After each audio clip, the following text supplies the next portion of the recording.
नमस्कार। आज हम बात कर रहे हैं रेलवे की आने वाली एक अहम भर्ती आरआरबी एनटीपीसी ग्रेजुएट लेवल 2025 पर। ये है CEN 06 2025 और ख़ास तौर पर हम इसे देख रहे हैं हमारे भूतपूर्व सैनिक साथियों के नज़रिए से। उनके लिए इसमें क्या खास है? करीब 5800 पद हैं, तो ये एक बड़ा मौका हो सकता है। तो आइए समझते हैं कि इसमें क्या-क्या ज़रूरी बातें हैं। मतलब कौन से पद हैं, योग्यता क्या है, उम्र में छूट का क्या हिसाब है, फीस वगैरह, और हाँ, कौन से जोन बेहतर हो सकते हैं।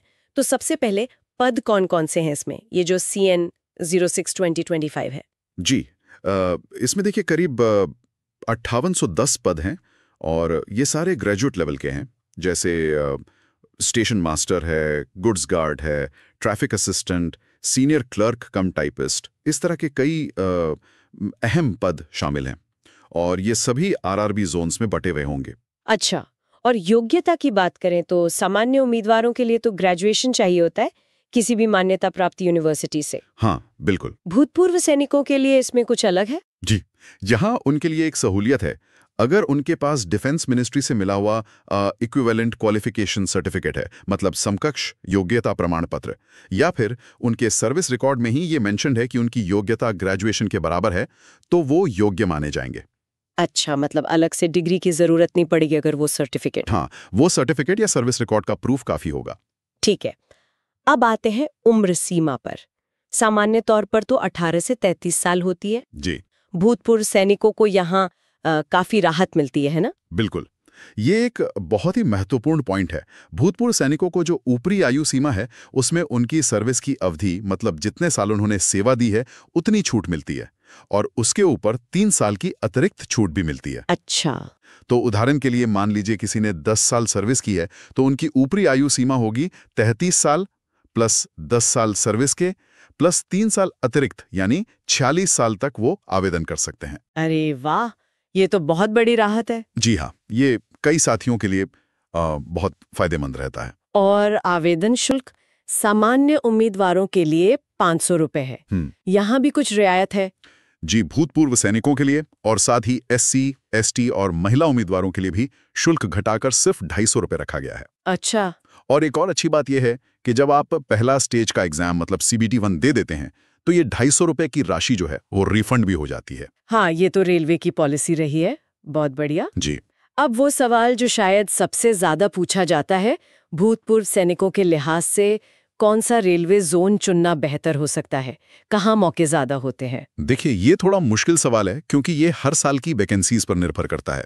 लेकिन अगर हम पिछले कुछ सालों के ट्रेंड्स देखें और जो जानकारी अभी है, उसके हिसाब से बिलासपुर, कोलकाता और रांची जोन, इन जोन्स में अक्सर देखा गया है कि भूतपूर्व सैनिकों के लिए जो आरक्षित पद हैं, उनकी संख्या थोड़ी बेहतर रहती है और कभी-कभी भूतपूर्व सैनिकों के लिए कट ऑफ थोड़ी सी मतलब सापेक्ष रूप से कम जा सकती है, पर यह कोई गारंटी नहीं है, ये ध्यान रखना होगा। सही बात है, ये तो उस साल की स्थिति पर निर्भर करेगा। बिल्कुल, लेकिन हाँ, ये जोन विचार में रखे जा सकते हैं। ठीक है, अब चयन प्रक्रिया की बात करते हैं। मतलब सिलेक्शन कैसे होता है, क्या स्टेप्स हैं? मोटे तौर पर इसमें 3 मुख्य चरण होते हैं। पहला है CBT 1, कंप्यूटर बेस्ड टेस्ट। ये एक तरह की स्क्रीनिंग परीक्षा है, क्वालिफाइंग नेचर की। इसको जो पास करते हैं वो जाते हैं CBT 2 में।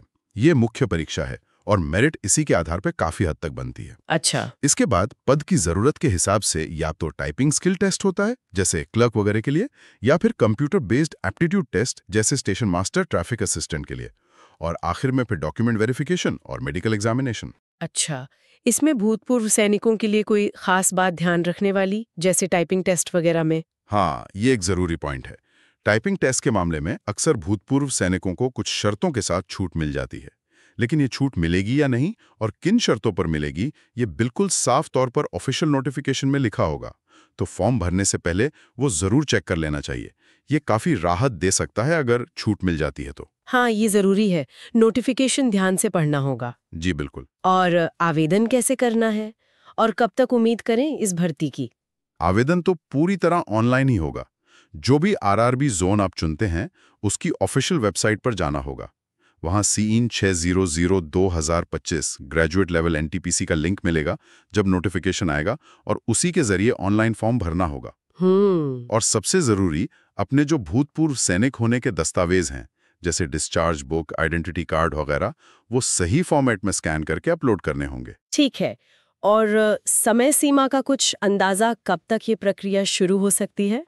देखिए, पक्की तारीख तो अभी नहीं है, लेकिन उम्मीद की जा रही है कि अगले कुछ महीनों में, मतलब 2025 में ही नोटिफिकेशन आ जाना चाहिए और आवेदन प्रक्रिया शुरू हो सकती है। और परीक्षा की बात करें तो वो शायद 2026 की शुरुआत में, पहली तिमाही में हो सकती है। अच्छा, मतलब अभी तैयारी शुरू करने का सही समय है। बिल्कुल।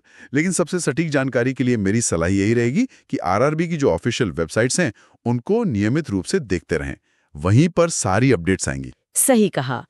तो कुल मिलाकर ये हमारे भूतपूर्व सैनिक भाइयों और बहनों के लिए रेलवे में सेवा जारी रखने का एक वाकई शानदार अवसर लग रहा है। बस तैयारी रखें और नोटिफिकेशन पर नजर बनाए रखें। जी हाँ।